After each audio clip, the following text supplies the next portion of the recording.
Imaginez que vous ayez le pouvoir de voyager entre les mondes et que vous découvriez que dans ce nouveau monde, vos objets quotidiens peuvent être vendus à des prix ridicules.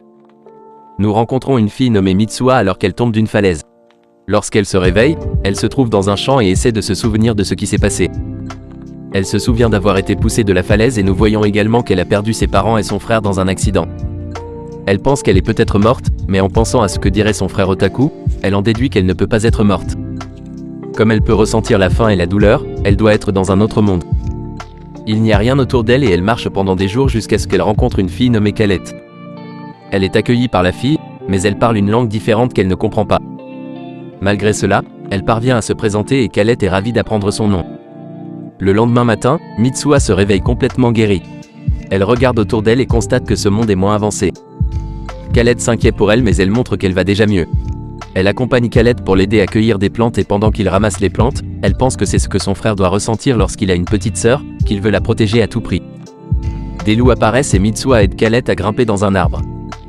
Elle éloigne les loups, mais elle trébuche et alors que le loup se jette sur elle, elle se téléporte soudainement et se retrouve dans sa maison au Japon. En voyant le rocher, elle réalise que ce n'était pas un rêve et s'empare rapidement de quelques armes, dont le lance-pierre et le couteau de poche de son frère. Elle se demande pourquoi elle devrait y retourner, mais en pensant à Calette, elle y retourne. Avec le lance-pierre, elle attire leur attention et, avec du poivre et des épices, elle aveugle le loup et l'achève avec son couteau. Les autres loups s'enfuient mais Mitsuha s'évanouit aussi. Mitsuha apparaît flottant dans un endroit étrange et rencontre une statue de chat porte-bonheur. Il explique qu'il emprunte cette forme pour lui parler, mais il dit qu'il s'agit d'une forme de vie avancée faite d'énergie pure qui cherche à se divertir et il semble que Mitsuha ait réussi à prendre une partie de son pouvoir alors qu'elle tombait de la falaise. Le chat décide de lui laisser ses pouvoirs, expliquant qu'elle a maintenant la capacité de voyager entre les mondes tant qu'elle peut imaginer la destination exacte et qu'elle est capable de guérir à une vitesse accélérée.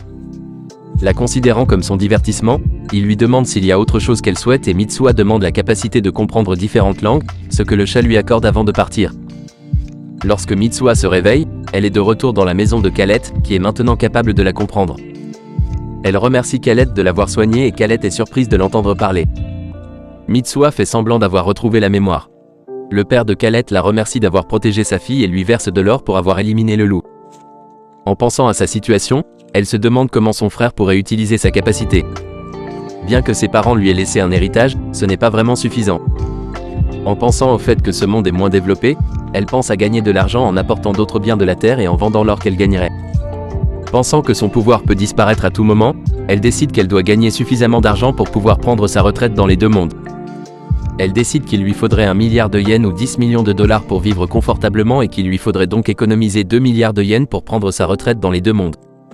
Elle commence à réfléchir aux articles qu'elle pourrait vendre, comme des allumettes et des briquets, et même des désodorisants pour les toilettes. En discutant avec des hommes du village, elle apprend l'existence du seigneur de la région et du roi. Elle décide qu'elle doit se rendre à la capitale, mais Calette surprend sa conversation et ne veut pas qu'elle parte. Mitsuha dit qu'elle a des amis qui l'attendent dans la capitale et promet de revenir lui rendre visite. Le lendemain matin, elle se rend en calèche dans la ville du seigneur, prévoyant de gagner son soutien avant de se rendre à la capitale royale. Mitsuha réalise soudain qu'elle pue, n'ayant pas pris de douche depuis son arrivée. Elle demande au chauffeur de la déposer, et comme il n'y a personne, elle se téléporte chez elle. Après s'être douchée, elle fait le tour et convertit tous ses biens en espèces. Elle fait quelques recherches en ligne, et ses connaissances linguistiques l'aident à comprendre les sites étrangers. Elle recherche des sociétés de sécurité privée et trouve une société appelée Wolfsfeing. En utilisant Google Maps pour trouver sa destination, elle peut se téléporter jusqu'au complexe en Amérique du Sud. Elle paye le garde et peut rencontrer le chef de la société. Elle le laisse vérifier l'or de l'autre monde et il l'évalue à 200 $. Elle calcule donc qu'elle doit économiser 80 000 or pour atteindre son objectif. Ils parviennent à un arrangement.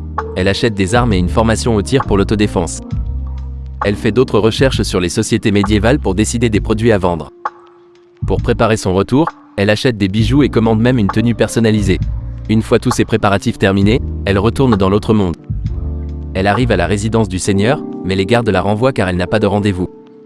Un carrosse passe soudain et elle apprend que les personnes à l'intérieur sont les fils du seigneur.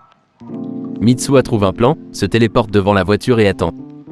À l'approche de la voiture, elle allume quelques pétards, ce qui rend les chevaux fous, et elle fait semblant d'avoir été heurtée par la voiture. Les garçons s'inquiètent pour elle et la recueillent. Alors qu'elle fait semblant de se réveiller, elle rencontre le seigneur Klaus. Il s'excuse auprès d'elle, et elle est heureuse de voir qu'il semble être assez gentil. Plus tard, Mitsuha se présente comme une noble du lointain pays du Japon. En voyant sa belle tenue, Klaus trouve cela crédible. Mitsuha explique qu'elle a été attaquée par une bête sauvage et séparée de ses compagnons. Mais elle a été sauvée par les gens de cette ville, alors elle est venue offrir ses remerciements. Elle lui offre un couteau suisse, ce qui les intrigue instantanément. Klaus lui demande quels sont ses plans, et Mitsuha répond qu'elle se dirige vers le capot. Mais Klaus dit qu'il se fait tard, et lui dit de prendre le carrosse demain matin. Mais Mitsuha dit qu'elle n'a pas d'argent. Klaus trouve cela étrange, car le couteau qu'elle lui a donné aurait valu une douzaine d'or. Il lui dit de rester la nuit, et il trouve son identité étrange. De retour dans sa chambre, Mitsuha enfile sa robe et rejoint la famille pour le dîner.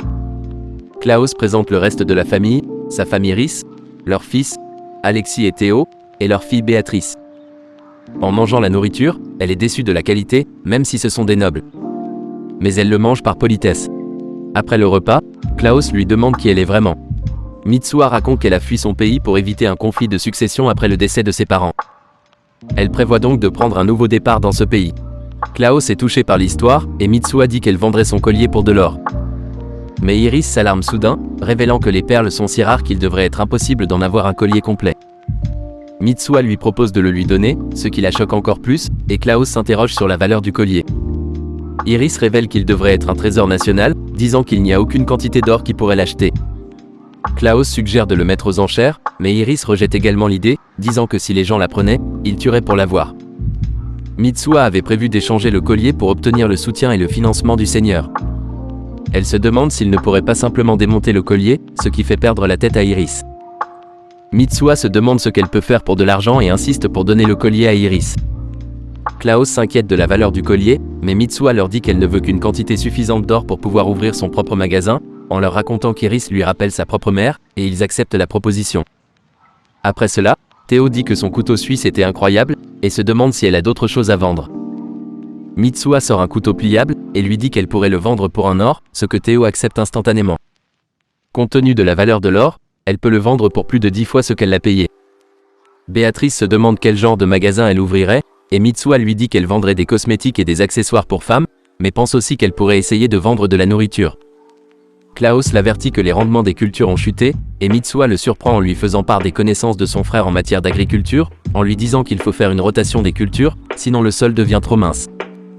Mitsuha commence à parler de nouvelles inventions pour gagner de l'argent, de s'amuser, et les confond même avec ses propres parents.